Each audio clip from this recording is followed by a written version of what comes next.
అందుకు దేవుని కోసం తిరిగి అందరూ ఓడిపోయి ఇంతవరకు ఎవరికి దొరకలే. ఆ దేవుడు ఇప్పటిదాకా ఓనికి దొరకలే. అది ఉంటేనేగా దొరకాల, అది లేనే లేడు కదా. ఉంటే ఇయ్యాల రేపన్నా రేపన్నా దొరుకుతాడు, అది లేనే లేదు. అది దేవుడు లేని మరి ఈ సృష్టి ఎట్లా నిర్మాణమైంది? ఈ సృష్టి నోడు నడిపిస్తున్నాడు. ఇది ప్రశ్న గొప్పది ఉన్నది. దేవుడు లేనిది ఇంత సూర్యుడు, చంద్రుడు, భూమి, గాలి వీటిని ఓడి నిర్మాణం చేసిండు. వీటిని ఓడి నడిపిస్తున్నాడు. నువ్వు నడిపిస్తున్నావా? అందుకు ఈ రహస్యము తెలుసుకుంటానికే గురువు. ఇంకా ఏమో ఈ రహస్యం తెలుసుకున్నానుకో అప్పుడు అన్ని భ్రమ భ్రాంతులన్నీ దూరం అయిపోతాయి. ఈ రహస్యం ఇళ్ళని ఉన్నది అంతా ఈడ అన్ని కిళ్ళంతా ఈడ ఉన్నది. ఇప్పుడు చూడు, కొందరు అంటారు దేవుడు నిర్గుణం నిరాకారం అంటారుగా. నిర్గుణం అంటే ఏమి? ఏ గుణం లేదు. నిర్గుణం అంటే ఏ గుణం లేదు. ఏ గుణం లేడు అది ఏమన్నా చేస్తాడా? ఇప్పుడు వెంకటికి తబలా కొట్టే గుణం ఉన్నది, తబలా కొడుతున్నాడు. ఒకరికి తాళం కొట్టే గుణం ఉన్నది, తాళం కొడుతున్నాడు. అందుకే గుణమే లేదు. అది ఎందుకు పనికి వచ్చినోడు కాదు. నువ్వు మనం విచారం చేయండి మంచిగా. అంటే గుణము ఉంటేనే ఏదైనా పని చేస్తాడు, గుణం లేనోడు ఏ పని చేయడు. అందుకనికి ఏ గుణం లేదంటాడు, అది ఏం పని చేస్తాడు కాదు. మరి ఆయన మరి సృష్టి నిర్మాణం చేసిన ఆయనకు గుణం ఎట్లా పెడుతున్నారు? విచారం చేయలే మీరు. ఆయనకైతే గుణం లేదంటున్నాం, దేవుడు నిర్గుణం నిరాకారం అంటున్నాం.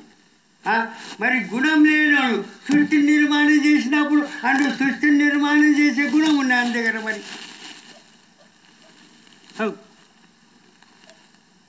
సృష్టి నిర్మాణం చేసే అన్ని గుణం ఉన్నాయి, మరి నిర్గుణం ఎందుకంటావు? మరి అందుకు ఇలా కూడా బాగా విచారాలు ఉన్నాయి.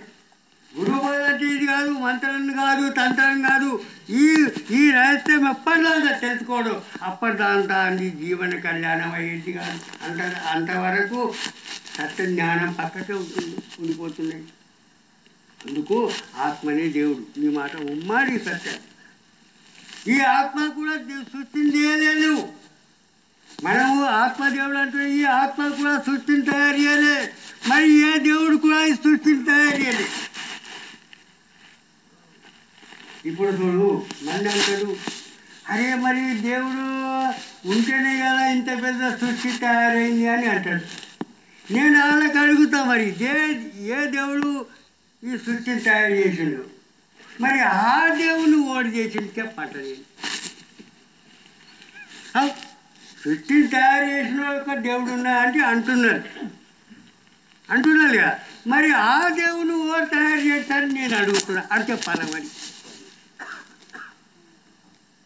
అందుకు ఇప్పుడు చూడు, కుండ ఏమిడితేనైంది బాబు? కుండ ఏమిడితేనైతుంది? మట్టి మాట మట్టి ఏమిడితేనైంది?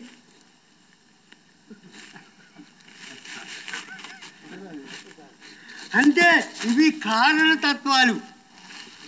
అవి కార్యము మట్టి, కారణం మట్టి, కుండనేమో కార్యం. కారణకు కారణం ఉన్నది.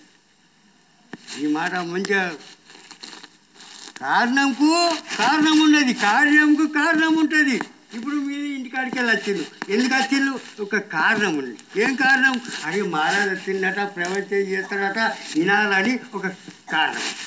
కారణంకు కారణం ఉన్నది, కార్యంకు కారణం ఉంటుంది, కారణంకు కారణం ఉన్నది. అందుకు ఈ పంచభూతాలని కారణతత్వాలు.